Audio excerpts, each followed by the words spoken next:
Karnataka high court के फैसले का एक ओर जहां स्वागत हो रहा है, वहीं हिजाब के समर्थक इससे नाखुश हैं।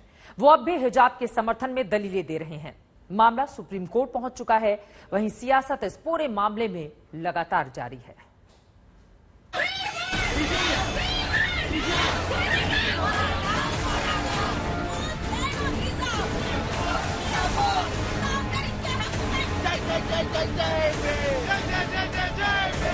स्कूलों में हिजाब पहनने का समर्थन करने वालों को कर्नाटक हाईकोर्ट के फैसले से झटका लगा तो उन्होंने असंतोष की आवाज बुलंद कर दी। कर्नाटक के पड़ोसी राज्य तमिलनाडु में न्यू कॉलेज के छात्रों ने न्याय की मांग करते हुए नारे लगाए।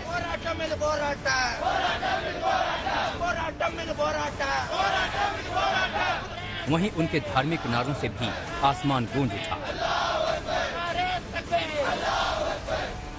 दूसरी तरफ फैसला आते ही कर्नाटक के यादगिरी में इम्तिहान देने वाली छात्राएं उल्टे पैर घर लौटती नजर आईं। गवर्नमेंट पीयू कॉलेज की छात्राओं ने पूरा इम्तिहान भी नहीं दिया। ये छात्राएं परीक्षा की तैयारी के साथ आई थीं। सुबह 10 बजे परीक्षा शुरू हुई और उसे दोपहर 1 बजे तक पूरा होना था। मगर इस बीच फैसला आते ही करीब 35 लड़कियां स्कूल से निकली और घर लौटने लगी। अब वो अपने माँ बाप से पूछ कर आएंगी कि हिजाब के बिना उन्हें क्लास में आना है या नहीं। हम इस्लाम के फॉलोअर्स हैं, हमें पता है अल्लाह सुब्हाना व तआला ने कुरान में ये कहा है कि पर्दा आपको करना है। ये कैसे विदाउट नॉलेज ये नहीं कह सकते कि एसेंशियल नहीं है। पहले ये जान लें कि क्या है कुरान में। ये सिर्फ कुरान में भी नहीं है, इनके बाइबल में भी है और इनके वेदों में भी है। ऋग्वेद जो है उसमें लिखा हुआ है साफ साफ। दूसरी तरफ सामाजिक कार्यकर्ता और मुस्लिम महिला पर्सनल लॉ बोर्ड के अध्यक्ष शाहिस्ता अंबर ने कहा कि हिजाब से पहले पढ़ाई जरूरी है। अब अगर शिक्षण संस्थान अपने नियम बना रहे हैं, अगर स्कूल में यूनिफॉर्म है तो हमें स्कूल का यूनिफॉर्म फॉलो करना चाहिए, क्योंकि हमारे लिए सबसे पहले एजुकेशन है, हमारे लिए सबसे पहले शिक्षा है। और इस्लाम में हिजाब पर कोई इतना बड़ी सख्ती और कानून नहीं किया है। उन्हीं ने कहा है एक आप सब और शालीन तरीके से सर को ढाक लीजिए। अब चाहे वो दुपट्टे से झांके, चाहे वो घूंघट से ढाके, या हम अपने हिजाब से या स्कार्फ से ढाकें।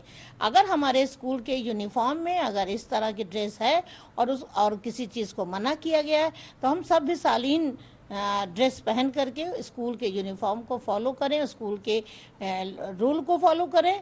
और सुप्रीम कोर्ट में अगर ये आदेश हो गया है तो हम स्वागत करते हैं। मगर हिजाब के समर्थक ओवैसी जैसे सियासतदान कर्नाटक हाईकोर्ट के फैसले से इत्तेफाक नहीं रखते।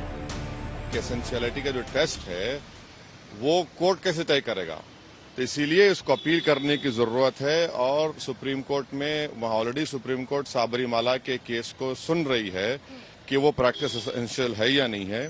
और हेड स्कार्फ को बैन करने का मतलब ये है कि वो उन मुस्लिम लड़कियों को उनके बिलीफ को हर्ट करता है।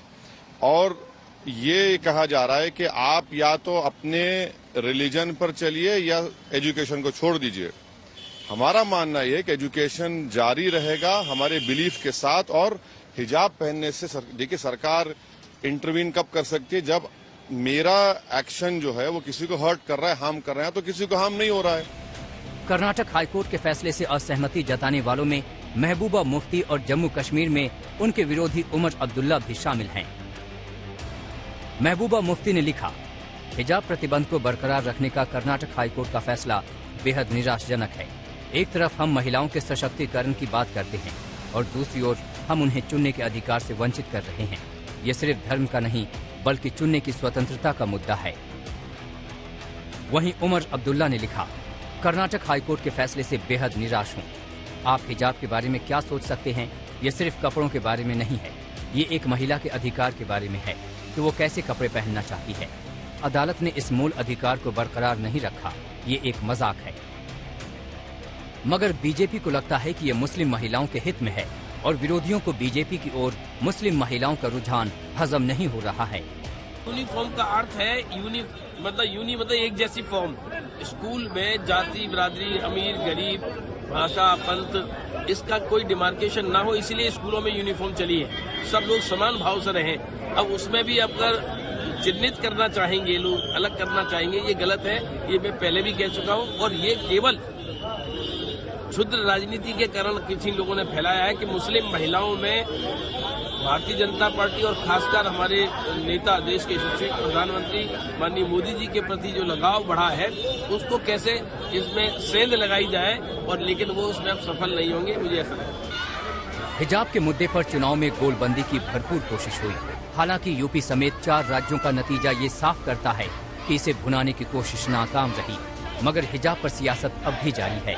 बेंगलुरु में नागार्जुन और दिल्ली में मिलन शर्मा के साथ आज तक ब्यूरो।